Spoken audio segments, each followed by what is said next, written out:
Adam Silver wants to change the rule from 19 to 20 years old. Thank God. Thank God? Yeah. Why? Because the one and done thing is horrible for college basketball. It's not great for the NBA. So if someone goes to college, they have to stay for 2 years. Yeah, you agree with that? I'd like to see 3, but 2 I'd take 2. Gladly.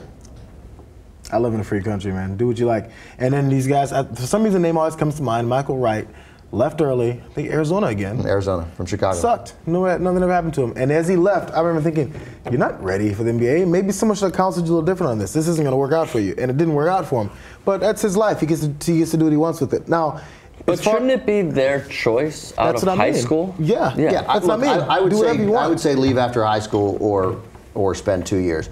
College is killing itself with one and done. It is. Yeah. I mean, look, you can talk about the hypocrisy of college all you want, but the fact is, you know, they're not student athletes in the sense that they're not students who happen to also play sports.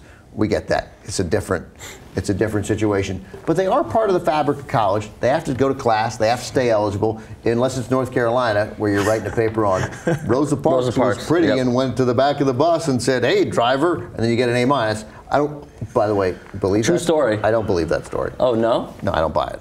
I need way more documentation than they've given me that paper was actually submitted. But it's fascinating, and clearly North Carolina has a legitimate academic scandal going on. Mm-hmm. So it stemmed from Peppers. Right. I mean, it's all the way back in 2004. So leave that out for a sec. But these guys got to go to class. They got to stay eligible. There are a ton of schools that don't accept certain athletes because they just wouldn't get into the school, and they go to school. They're part of the school. That happens. So when you leave after your freshman year, what that means is you show up for school in September, you start basketball in October, and you've got to finish that semester, and then you play ball until the tournament starts. But really, until the last grades are reported, you can stop going to class in February. Yep. And that's it. And then the tournament's over, and then you're done, and you can leave whether you're preparing for the draft or not. That's not being at college. Those are rentals. At least 2 years. You got to finish that year, and you got to start the next year. And look, college matters to these kids. I don't care whether kids graduate. It doesn't matter whether you go to college for 4 years and get a paper or 3 or 2. I mean, it helps. The longer you stay, the better. But you are acclimating yourself to a world of learning and ideas, and you're hanging out with kids who have, like, it's valuable. And I love college basketball, and I want to see it preserved. And 2 years is critical. The one and done thing is very damaging. I would rather the great kids don't come at all. Should there be a requirement from Adam Silver that if you are coming from high school, you have to go to college for 2 years? Like, you can't just go high school to the pros. Well, the NBA is perfectly equipped to make. The NFL does it. They've done it for years. It's an okay decision to make. It's a little un-American, but it's not that un-American. And they can go. They're alternative. How un-American are we talking? On a scale of really American to not really American? It's 4. It's a 4. It's a 4? It's fairly un-American. Okay. Moderately un-American. But, so go play in the D League for a couple years until you get to be 20. You can earn money, I don't know. We worry so much about the viability of the NCAA and how great college basketball is and if it's going to survive. And I understand all that. And again, I'm going to give you my biases the way Ben does about soccer. Ready? Who gives a fuck about college basketball? I don't. So that's just me, right? So it's fine if you do. But we care so much about them, but we don't care about these players. What if they want to do what they want to do? And you screw up your life, you do. And I don't feel sorry for you. You shouldn't have done it. But players can, of course, JR. There would be alternatives. You go to Europe. You could play. Yeah. You can earn a living professionally. Sure. Well, not if it's a 20-year-old age limit, because then they're going to have to wait, obviously. No, you go to Europe. You earn a living for 2 years, then you come to the NBA. Right. Yeah. And it's tough. They got to make that kind of life change so much. And of course, like I was a college guy. I went for 4 years. I didn't go pro early. I mean, come on, I could have.